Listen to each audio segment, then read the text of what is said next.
शरीर और आत्मा एक आवश्यक विषय। वाणिपीडिया से शरीर और आत्मा में अंतर है। वेदों में स्पष्ट कहा गया है कि हम आत्मा हैं, शरीर नहीं। हमें इस शरीर का उपयोग भगवान कृष्ण के शाश्वत सेवकों के रूप में अपनी वास्तविक संवैधानिक स्थिति का एहसास करने के लिए एक माध्यम के रूप में करना चाहिए, और हमारा अंतिम लक्ष्य भगवान के घर वापस जाना है। जैसा कि श्रीमद् भागवतम में कहा गया है, जीवित इकाई संवैधानिक रूप से शुद्ध है, असंगोह्य अयन पुरुष है। वैदिक साहित्य में कहा गया है कि आत्मा हमेशा शुद्ध और भौतिक आसक्ति से दूषित नहीं होती है। आत्मा के साथ शरीर की पहचान गलतफहमी के कारण होती है। जैसे ही कोई पूरी तरह से कृष्ण भावना भावित हो जाता है, यह समझा जाना चाहिए कि वे अपनी शुद्ध मूल संवैधानिक स्थिति में है। श्रील प्रभुपाद की पुस्तकें, व्याख्यान, वार्तालाप और पत्र इस आवश्यक विषय की व्यापक प्रस्तुति प्रदान करते हैं, जैसा कि वानी कोट्स बॉडी एंड सोल श्रेणी में देखा गया है। उनकी पुस्तकों का एक परिचय निम्नलिखित 8 उद्धरणों में दिया गया है। श्रील प्रभुपाद की पुस्तकों से उद्धरण: भले ही कोई व्यक्ति गरीब हो, उसे केवल अपने शरीर और आत्मा को बनाए रखने या एक प्रसिद्ध धर्मवादी बनने के लिए अपनी आर्थिक स्थिति में सुधार करने का प्रयास नहीं करना चाहिए। जिस प्रकार एक महान अजगर एक ही स्थान पर पड़े रहने पर भी अपनी आजीविका के लिए प्रयास किए बिना शरीर और आत्मा को बनाए रखने के लिए आवश्यक भोजन प्राप्त कर लेता है, उसी प्रकार जो इच्छाहीन है वह भी बिना प्रयास के अपनी आजीविका प्राप्त कर लेता है। श्रीमद्भागवत 7.1-5-15। यहाँ तक कि भौतिक जगत में भी उनका आधिपत्य उनकी आध्यात्मिक पहचान को बरकरार रखता है। इसलिए भगवान कृष्ण ने अपने बचपन के शरीर में भी सभी ऐश्वर्य प्रदर्शित किए। कृष्ण के शरीर और आत्मा के बीच कोई अंतर नहीं है। चाहे वह अपने बचपन के शरीर में हो या अपने युवा शरीर में, वह हमेशा अपने शरीर के समान होता है। चैतन्य चरितामृत अंत्यलीला 5.121। भगवत गीता दुनिया की बद्धात्माओं को शरीर को आत्मा के साथ पहचानने की गलत अवधारणा से मुक्ति दिलाने और सर्वोच्च भगवान के साथ आत्मा के शाश्वत संबंध को फिर से स्थापित करने के लिए दी गई थी।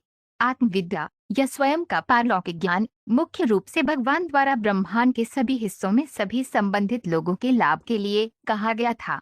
श्रीमद्भागवत 1.9-36। अपने भौतिक अस्तित्व के दौरान हमें केवल शरीर और आत्मा को एक साथ रखने के लिए भौतिक वस्तुओं से निपटना पड़ता है, लेकिन ऐसी सभी भौतिक गतिविधियों में हम आध्यात्मिक वातावरण को जगा सकते हैं, इस वेदांतिक सत्य के संदर्भ में कि सर्वोच्च आत्मा सर्वव्यापी है।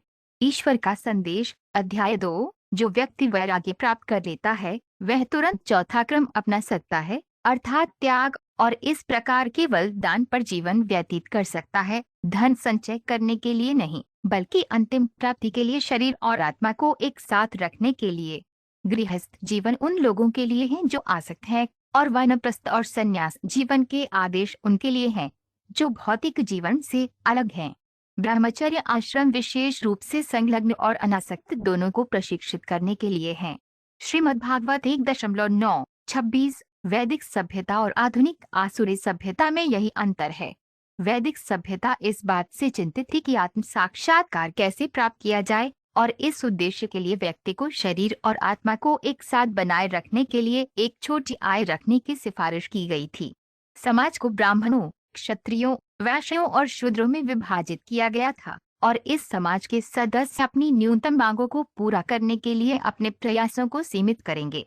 श्रीमद्भागवत 7.1-3-34। व्यावहारिक रूप से पूरे ब्रह्मांड में, विशेष रूप से इस ग्रह भूलोक पर, हर कोई सोचता है कि शरीर और आत्मा का कोई अलग अस्तित्व नहीं है और इसलिए आत्म साक्षात्कार की कोई आवश्यकता नहीं है। लेकिन ये कोई सच्चाई नहीं है। इसलिए यहाँ सूचीबद्ध सभी ब्राह्मण भक्त होने के नाते ऐसे मूर्ख भौतिकवादियों के दिलों में कृष्ण चेतना जगाने के लिए दुनिया भर में यात्रा करते हैं।